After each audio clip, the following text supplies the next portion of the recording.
কাউকে মারার জন্য বিষের প্রয়োজন হয় না, ছোট ছোট অবহেলাগুলোই যথেষ্ট।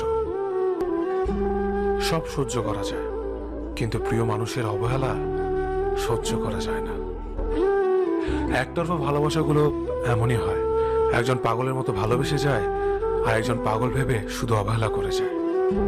গুরুত্ব তাকেই দিও যে তোমার মূল্যটা বোঝে। প্রিয় মানুষের সাথে কথা না বলে থাকাটা সত্যিই খুব কষ্টের। নিজেকে এমন ভাবে তৈরি করো যে তোমাকে ছেড়ে চলে গেছে সে যেন তোমার জীবনে ফিরে আসার জন্য আফসোস করে। সময় একদিন বুঝিয়ে দেবে তুমি কাকে খুঁজতে গিয়ে কাকে হারিয়েছ। মানুষের জীবনে যে জিনিসটা থাকা সবচেয়ে বেশি প্রয়োজন তা হলো ধৈর্য। যখন কেউ কাউকে ছেড়ে চলে যায় তখন সে শুধু নিজে যায় না, সাথে সাথে সেই মানুষটার ভালো থাকার মুখের হাসিটাও ফিরে নিয়ে চলে যায়। ভালোবাসা এমন একটা জিনিস, সম্পর্ক শেষ হয়ে গেলেও অনুভূতি শেষ হয় না, স্মৃতি হয়ে রয়ে যায় বারবার কষ্ট দেওয়ার জন্য। ঠাট্টা ছলে যে তোমাকে মানুষের সামনে অপমান করে তাকে বন্ধু মানিও না।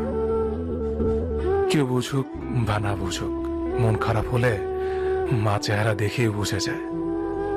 বন্ধুত্ব কখনো হারায় না, হারিয়ে যায় সেই মানুষটি যে বন্ধুত্বের মূল্য দিতে পারে না। জীবনে দুই ধরনের মানুষের থেকে দূরে থাকবেন, এক ব্যস্ত মানুষ, দুই অহংকারী মানুষ। কারণ ব্যস্ত মানুষেরা নিজের ইচ্ছে ছাড়া কথা বলে না, আর অহংকারী মানুষেরা নিজের স্বার্থ ছাড়া পাশে থাকে না।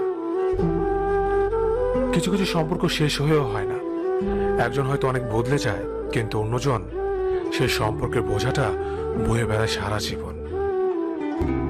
যে তোমাকে ভালোবাসে তাকে কখনো ঘৃণা করবে না, যে তোমাকে বিশ্বাস করে তাকে কোনোদিনও ধোঁকা দিও না।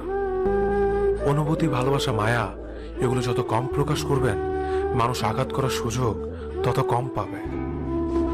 কোনো অভিযোগ নেই আর কখনো থাকবেও না, আছে শুধু অভিমান যা কখনো বলবো না। সময়ের সাথে যদি কোনো সম্পর্ক নষ্ট হয়ে যায় তাহলে বুঝে নিও সে সম্পর্কে ভালোবাসা নয়, প্রয়োজন ছিল। সম্পর্ক কখনো তৃতীয় ব্যক্তির জন্য ভাঙে না, সম্পর্ক ভাঙে তার জন্য যে তৃতীয় ব্যক্তিকে প্রশ্রয় দিয়েছে। এই শহরে ক্ষণিকের জন্য হাত ধরার মানুষের অভাব হয় না, শুধু অভাব হয় হাত ধরে শেষ পর্যন্ত দাঁড়িয়ে থাকার মানুষের।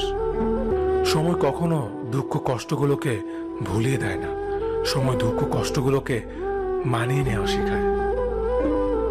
আঘাত ছাড়া জীবনে কখনো উন্নতি করা যায় না। জীবনে যত আঘাত পাবে ততই কাছের